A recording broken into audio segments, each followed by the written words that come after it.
Do you regret your Starcruiser voyage? Let's discuss.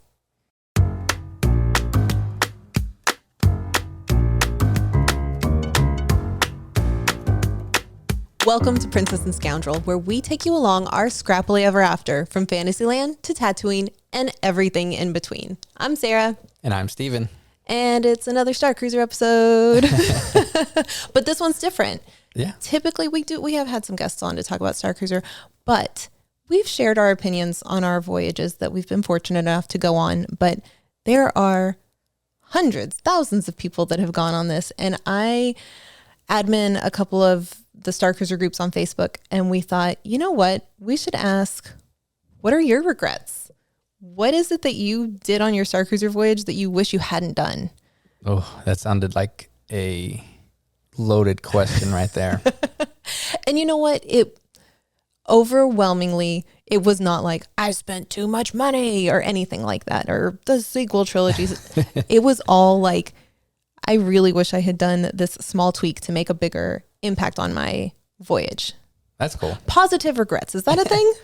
I mean, yeah. Constructive criticism, maybe. I don't know what the right word for it, but it was. This could be good information for the in to knows to know. Exactly. Right? So if you've never been on Starcruiser before, we're going to walk through some of the comments that we got and see what you could maybe do to not have these regrets for your Starcruiser voyage. We'll try. We'll try to give our professional advice. Whew. So before you even get to Starcruiser, you have to get to the port, the terminal in Florida.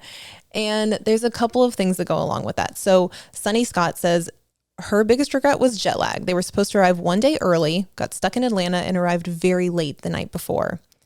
And then Haley Motor says, I would have done Starcruiser at the beginning of the trip instead of the middle because I was already tired by the time we got to Starcruiser. I also would not go to a park on the day we got off. I was so tired we didn't spend much time there. So getting to Florida, one, yes, treat it like a cruise, arrive a day before. But if you're coming from like multiple time zones away, make sure your body has time to adjust. Because some of the comments too were like they regret sleeping. So if you're jet lagged already, like just make sure that you're prepared as possible to step into Starcruiser. Well, I mean, I think that's like there's the two questions, the two regrets were more time before and more time after.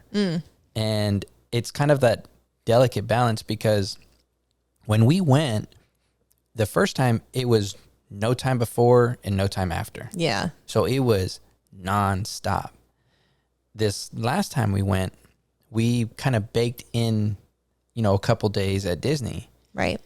And for us, it felt like it was definitely getting acclimated to the land, being ready for it. We knew that it was going to be hot and, adjusted accordingly. But we went in there kind of relaxed. But I almost think next time I want time afterwards, being able to just like relax, because it was like after the trip, after Starcruiser, it was almost back to work immediately. Right. And I think that was more stressful because it was like there was not that ramping down. Right. It was just, we had that ramp up, but not that ramp down. That's a good point. And I think we're very fortunate in that we go to the Disney parks fairly regularly. So when we did park days before, we were just kind of hanging out, taking our time, easy mornings, early evenings. Like we didn't fill our park days from rope drop to fireworks. And some people do that because it's their first time going to Disney World. Yeah. To go to Starcruiser, to see the parks. They're like, well, while I'm here, that's how we got roped into this whole thing, is we're like, well, while we're in Orlando, let's go check out the Disney parks. And we went hard that first trip. Yeah. So I think it's really difficult to try to put Starcruiser with a Disney vacation, but you want to get the most out of your time there. Yeah. And I think that's like part of it where people don't get to go as often as others. Right. So whenever you do get to go, you want to be efficient with your time. You want to make sure you get the most out of your time. And sometimes that's at the expense of your sanity, your body. And it's just like, it's a hard thing to do because you don't want any of that time to go wasted. But at the same time, if you push yourself too much, you end up not enjoying, some of that time. Yeah.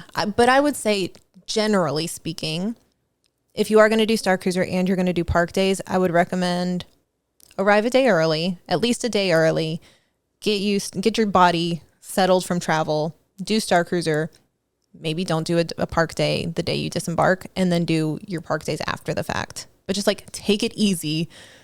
Don't try to cram everything in. Just go with the flow, if you will. Yeah, I would agree. The fly-in day, the day before, not even make it a park day, but make it a relax, go to the resort bar, go have a drink, hang out, kind of get your mind ready, because you're going to have like 2 straight days of just like intense story and everything. And then as far as after, I think just the ramp down, because you're not just like going back to real life, would be nice. And then you could kind of just base that off on how much energy you have left. You could just like expend it. How much energy you have left. Well, I mean, you could just relax by the pool, or you know what? Let's go for more. Round 2. Right. Let's go back to Batu. So on going with the flow, once you're on Starcruiser, it's such difficult advice to take, but go with the flow if you can. Everybody gets so excited.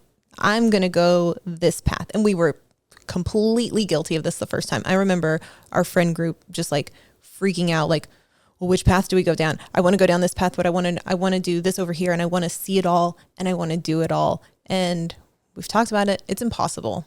You cannot do it all. But on that, there's handfuls of things that are happening. There's your structured itinerary that's going on. And then there's these kind of, they're not structured, they're not scheduled interactions that you have with the cast. And so Corey Fraser said that his biggest regret was excusing himself from a character interaction in favor of doing bridge training. Totally didn't occur to me how potentially important that interaction could be.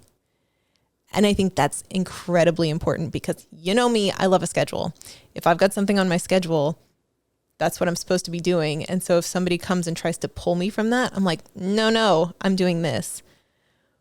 But doing that other thing, and that happened to us on this last voyage. I was supposed to go into a meeting. It was on my itinerary. Somebody tapped me on the shoulder, a character tapped me on the shoulder, said, can I talk to you in the sublight lounge? Actually, it wasn't even me. It was our daughter. Can you come with us to the sublight lounge? We go over there, had the coolest interaction, experience that ended up playing out in a larger way later in the evening. And I don't know what happened in that scheduled meeting that I was supposed to be in, but I'm so glad that I diverged and just went with what was in the moment there. Yeah. And I mean, I think so when we went our first time, we were trying to do everything, do every mission, because we didn't know. And I think I remember I saw some regrets of trying to do all the missions, or not getting to do all the missions type of thing. But I think that was our main objective the first time was to do all the missions. Mm-hmm. Whereas, the second time I was more go with the flow, because I was going for specific missions. So there was aspects of it that I personally was okay missing, interactions, because I was going for a certain goal. Yeah. But I feel like you were more rigid this time though, because you wanted that goal. Well, I mean, I was rigid on that. Like if there was missions to do with that specific Jedi path, I was doing it. You were like, get out of my way. Exactly. To me, not to anybody. Yeah. But I was doing that. But as far as interacting with other characters, I would interact with them, but I didn't let it deviate my plan. Yeah. But I think that's one of those things that, because I knew I was going to possibly miss out on things. Yeah, I mean, I was with the flow and wasn't with the flow, but sometimes the characters may sway you. Yes. Because like our first visit, we kind of had an idea of what we wanted to do, what we kind of thought we knew.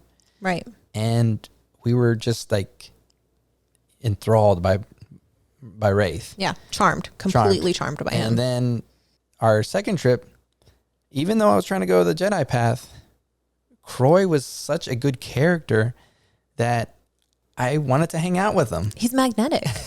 And I kept getting first order missions. did I go first order?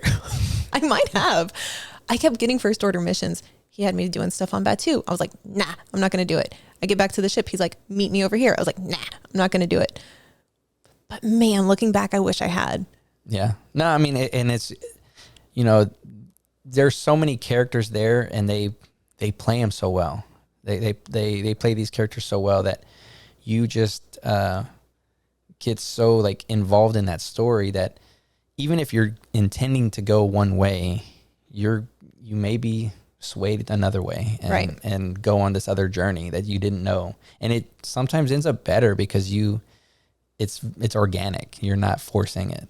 And it's surprising because you don't know what to expect. Yeah. But I think that's kind of, I don't know exactly the right advice to give on that. Yes, go with the flow. Maybe have some expectations going into it, but know that it could change. But in terms of physically preparing yourself in your costumes, we, the second time, dressed like Jedi because you wanted the Jedi path. I was stacking the deck. You were big time.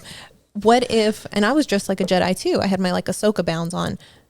What if I had gone first order? Like your costume does play into, I think, kind of signaling to the cast what direction you want to go in. It doesn't necessarily have to be that way, but if you're wanting to go a certain path, or if you're wanting to, you know, lean light or dark, your costuming does have an impact on that. So I think I already mentioned Corey Fraser, but he had another comment. He said that one of his other regrets was slightly disjointed costuming. Dinner outfit didn't really match the non-dinner outfit.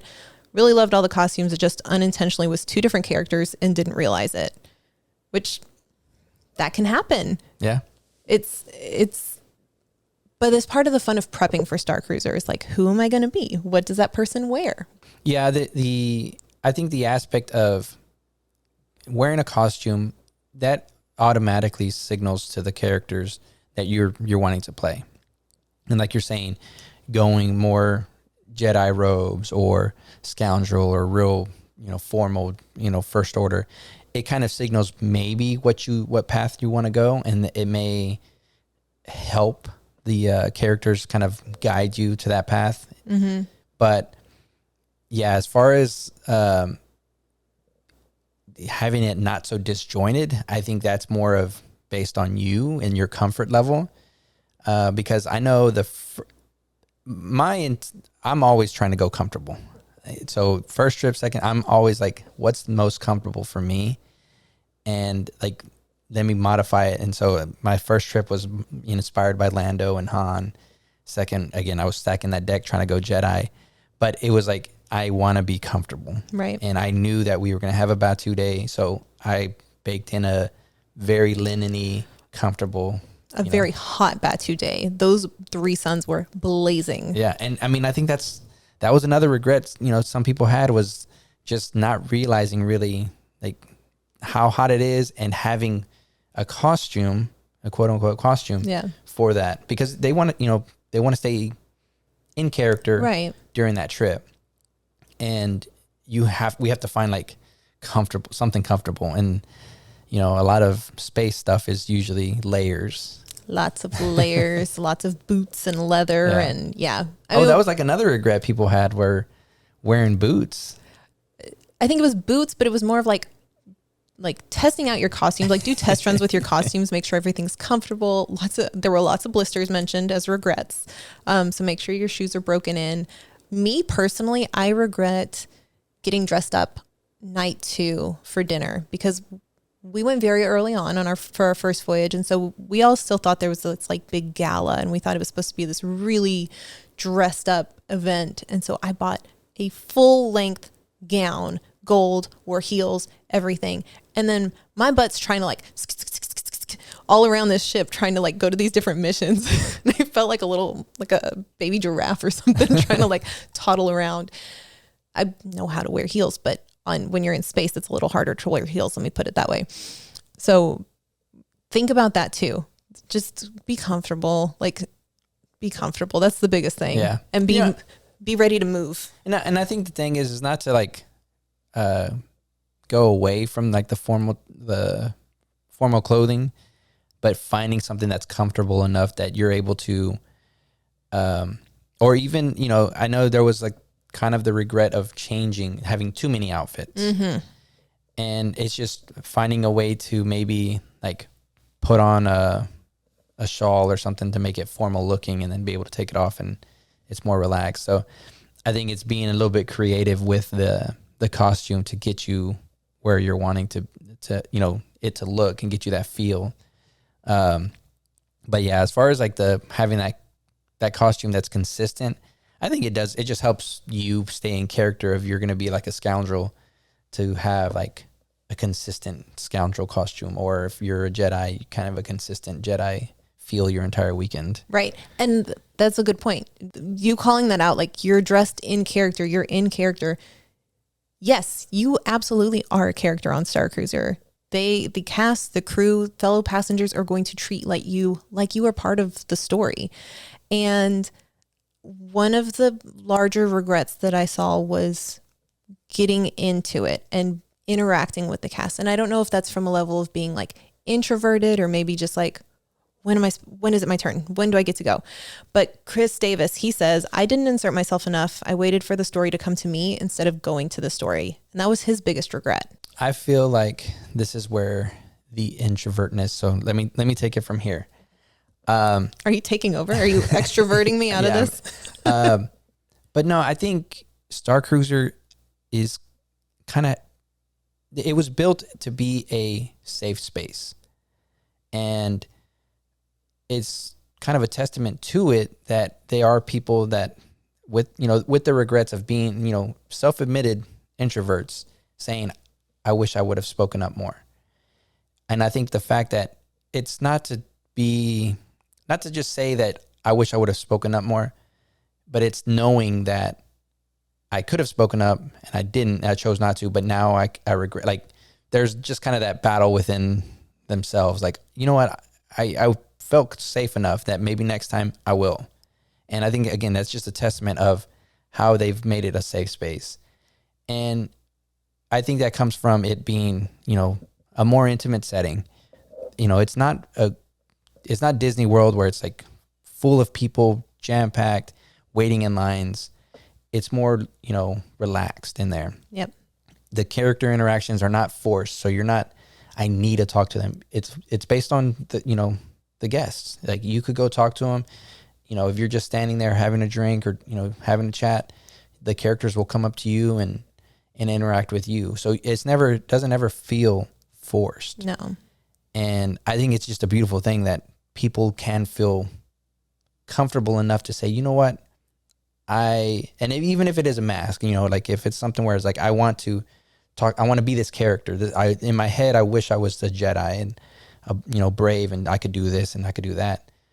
You could feel comfortable enough that you could put on this mask, this persona, and be this hero that you want to be, and not necessarily let it, you sit in the corner and just kind of imagine these things. You could actually live it out. Yeah. You're going to make me cry, dude. I'm not even introverted, but just like the thought that something out there exists like this for people that do love Star Wars, and they can be a little bit more of themselves, or just pretend to be an action figure in a play set for a couple of days. And you can do that, but in real life, it's amazing. Yeah. But there were a lot of comments on not necessarily not feeling comfortable, but just like not pushing themselves to interact more. But then some people thought they were just being polite by not interacting more. So Keith Davis, he says, my biggest regret was talking too little with the cast. We thought we were being polite by not distracting them, later realizing we missed out on some potentially cool interactions. Yeah. I mean, we were very fortunate the first time, whenever we were not speaking to characters, the cast members were, speaking to us. Mm-hmm. And because we were in character and kind of, this is wanting to tell our story. Right. That's when we learned that the cast members have their own stories. Mm-hmm. The crew members. Crew members. Not just like the cast of characters that are there, but literally every single person. They don't call it janitorial services. What do they call it? Oh, I forget the name of it. Somebody please comment, because it's completely escaping my mind.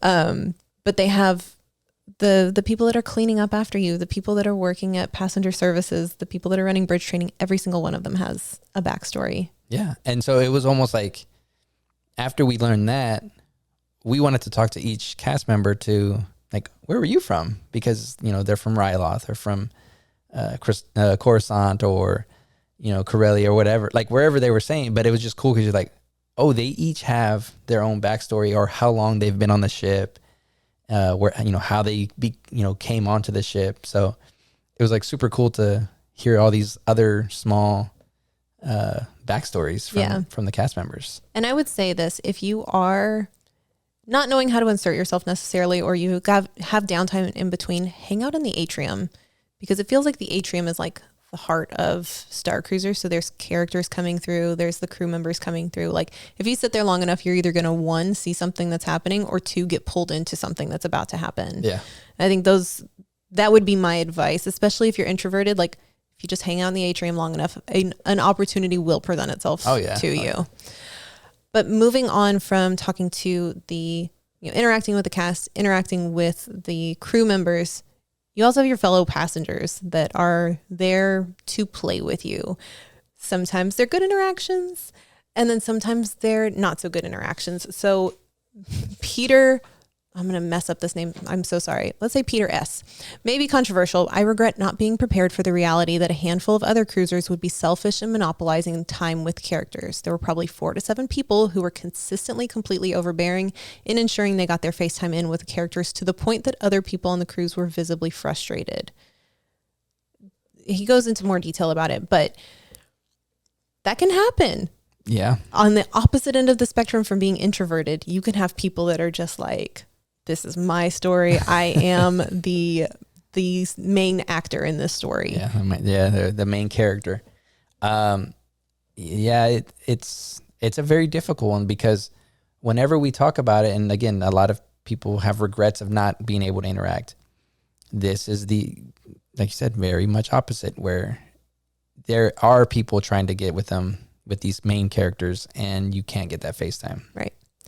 Peter didn't call it out in his comment, but I will say he did not name the age of those people, because kids, and we saw it a little bit on both of our voyages, but there are some kids that are just like, they don't understand, hey, there's other people here too. Like, give everybody a chance. They see a mission, they are told to go do something, and they will stop at nothing to accomplish that mission. And I think that's something to take into consideration too, is that, yeah, you might have this group of kids running around trying to, usurp your plans because that's what they're being told to do. Yeah.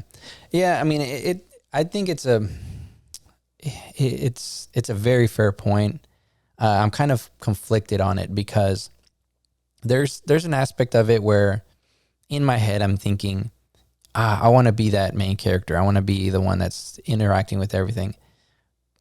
But on that same point, am I going to be the one to help, get that story going and give, kind of put my all into it? And realistically, I don't know if I could. I could be a side character and kind of like, okay, I'm helping the rebellion, but I don't know if I could be the one to say, hey, let's do this, let's do that type of thing. So, there's that aspect of it too, of like, I want to do that and I wish I could do that, but can I really do that? Yeah. And I mean, you don't have to. That's the beauty of it. It's like, and I think that's the thing too, is like, it's based off of how much interaction that you're doing. I think if you are in that situation and if you feel like you have complete control of it, remember that there are other guests and they want to be able to interact with characters too. So don't try to monopolize all the time.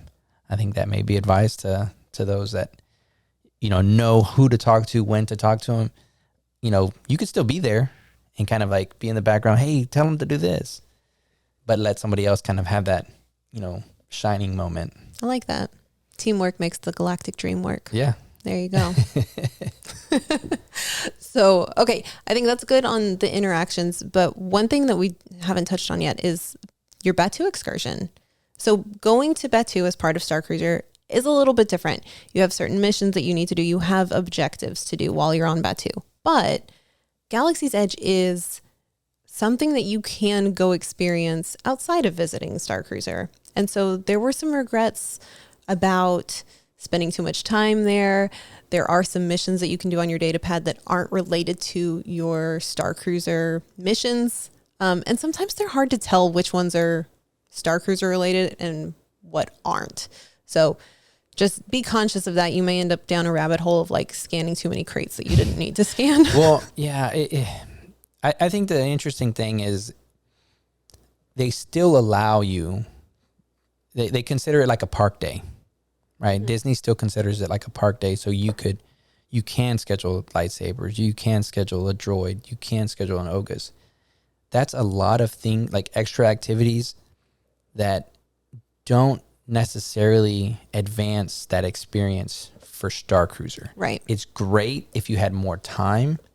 If you had like that extra day of just Batu, it would be perfect. To do all that stuff on a different park day. Yeah. No, like if Batu excursion was a complete entire day. Oh, that would be fantastic. Like if it was just like one whole day in the middle of it. But the thing is like, it's not, if it's one whole day, then what's the point of having the Starcruiser? Yeah. But if it was that type of situation, I would say, I would recommend, yes, go try to do these things. But yeah, as far as I enjoy the way they've done the missions, mm-hmm. because it doesn't cut off one or the other. It's very like intermingled. So when you're on Batu, they have those certain missions, but then whenever you're doing Starcruiser, it adds on to it. Yes, it may be a little confusing, but there's like a filter in there, right? Yeah, you could figure out what the missions are. And again, they could make it a little bit more clearer. So that was like, hey, these are, Starcruiser missions, and these are just normal Batu missions. Yeah. But I would definitely recommend to do those missions. All those missions. Don't dismiss them, because that's how you get experience. Like you get stuff, you get rewards on later on in the day. Yeah. So like make sure you do them. But yeah, I think that would be my recommendation, for Batu is hopefully it's not your only visit, your only visit to Batu. You have like a day after type of thing, kind of back to the other regret, do it a day after or day before. But do your missions, go ride your rides, and get back on the Halcyon. Yeah. Listen to Steven. That would be my advice too, though. So one person said that they had that same regret. They said, Carrie Copeland said, I regret spending time at Oga's Cantina. I had never been. I could have done a breeze through to see it and then out. Not big on standing to wait 15 minutes for a drink in a loud place. And we experienced this, but it was longer than 15 minutes. We've been to Galaxy's Edge many times. We've been to Oga's many times. But on our first voyage, we were going with a big group of people. And so we were like, let's all go to Oga's so that we know that we're in one place at the same time. We can all have a drink together. Never mind the fact that we have Sublight Lounge at the Starcruiser. We were like, we're all going to go do Oga's together. Well, we were a big group. We were over 12 people. And Oga's doesn't seat parties larger than like 4 or 5 together. They won't guarantee it. So we ended up waiting, I think, about 45 minutes to even get into Oga's. And then by the time we got in there, we just sat with our 4 family members. Yeah. And it was like, okay, we wasted over an hour of our Batu morning doing something we could have done like 2 days later. Yeah. I mean, I think the biggest difference, and we've kind of talked about this before, is Oga's has a different feel than Sublight. Mm-hmm. Sublight, I mean, you could still go in there, have drinks, hang out, but it's loungy, right? Yeah. You feel, more, it's more. You gotta like sit up a little straighter too there. But Oga's is like kind of that hole in the wall, cantina, bar. It's cantina. So it's a different feel. So if your thing is not to be in a loud crowd type of thing, then yes, I would say don't go to Oga's. Oga's is a great time. You could hang out, sing some songs, and get excited. But on that Batu, or if it's part of Starcruiser, I wouldn't recommend, just because it's a time issue as far as like you having to do missions and do your rides and get back on Starcruiser. An alternative, obviously, to Oga's Cantina, like you said, is the Sublight Lounge. There was a surprising amount of people that were like, I wish I'd eaten all the snacks at Sublight Lounge. Which there is like a small menu. They're free snacks that you can order at any time. I don't think we've worked through the full menu anyway, but this one, this regret stood out to me the most because I felt this very deeply. Buck Knight says, I didn't try enough of the Sublight Lounge bites. I don't know how I could have possibly managed it with all the other things I ate, but I wish I had tasted everything. This also applies to the drink tasting event on day 2, which isn't advertised. Yeah, dude, they feed you so good on Starcruiser. Yeah. Like, I think we forced ourselves to order some of the Sublight Lounge snacks one night because we're like, we need to eat them. Yeah. But they feed you so good. Like, you're never hungry there. Well, and I think that's the thing is like we were making it a point to try different things just to kind of like make sure we tried it. Yeah. But if you're going as just like, I'm going to, eat what I can type of thing, there's enough that you're not going to be hungry for more snacks, later on. Yeah. And then too, when you go to a lounge, you're not necessarily like, oh, I'm hungry, let me eat some food. So I heard the food here is really good. So it's like, it's probably not the first thing, the front of your mind, but right. I think definitely try it. Like whenever you're just like hanging out in there. But yes, I would definitely try that, the drink, the fancy drink, just like the drinks in Sublight, the drink tasting we did. Drink tasting. Yeah. So there's this, like Buck said, it's not advertised. It's called Spirits of Adventure, and you can sign up for it once you get on board. It's day 2. It's like around lunchtime. I think ours was at 12:30 when we did it. It's an extra cost, but they brought out 4 of the drinks that are on the regular drink menu, and some of them were smaller, but they were mighty. Well, and I think that's so. Again, these are not special drinks. You could still order them if you wanted to order each one of them off the menu. You're able to. Right. The interesting thing on it was, again, you have a story from a cast member, like how they got, onto Starcruiser. The chemist. Right. And a story on each of the drinks. And they drink with you. And they teach you like a special cheers, and they drink some of the drink, like a tiny little bit, but it was really neat. Yeah. So I think it's like, again, it's just kind of to fill that story. Instead of just here's your drinks, here's a, variety of them. Here's like little stories of where it came from, why it's called this or whatever. Right. And it's very intimate. I think there were 6 people that participated in it. We were 2 of them. Yeah. And it's at the bar in the Sublight Lounge. It was very, very cool. Yeah. But in addition to the drink tasting, somebody brought up, like when I read this, I was like, oh my gosh, we have made this mistake twice on Starcruiser. And why have we not learned from this mistake?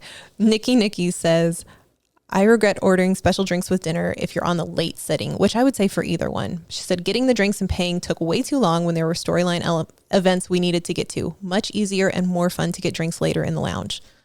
Yeah.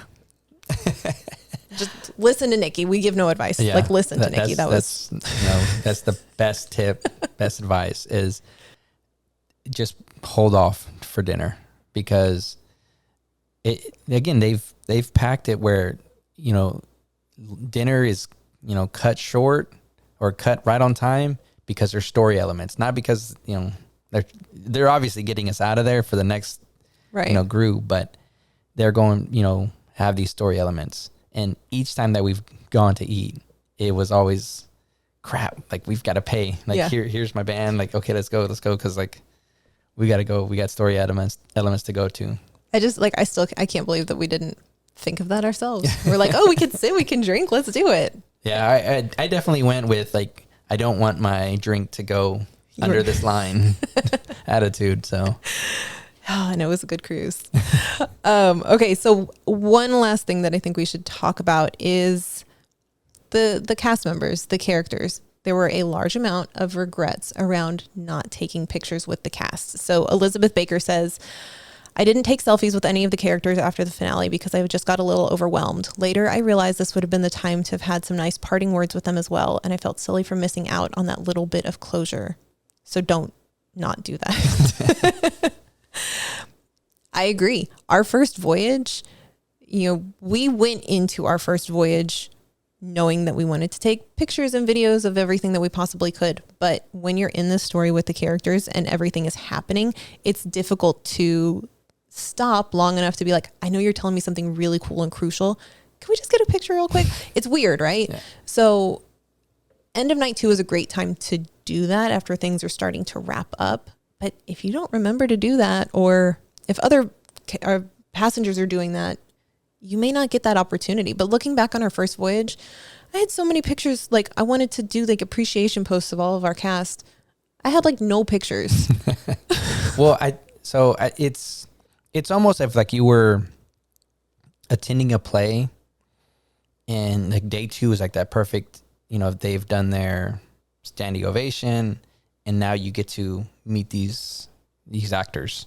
Right. And I think that is the best time to go and show your appreciation, throughout, talk to the cast members and the crew, but the characters, I think that is the best time to go talk to them, because that's when the last time you'll be able to see them. And I don't know that you realize it, because they're in character the entire time. Yeah. It's not like a play where they drop the act and they're just George.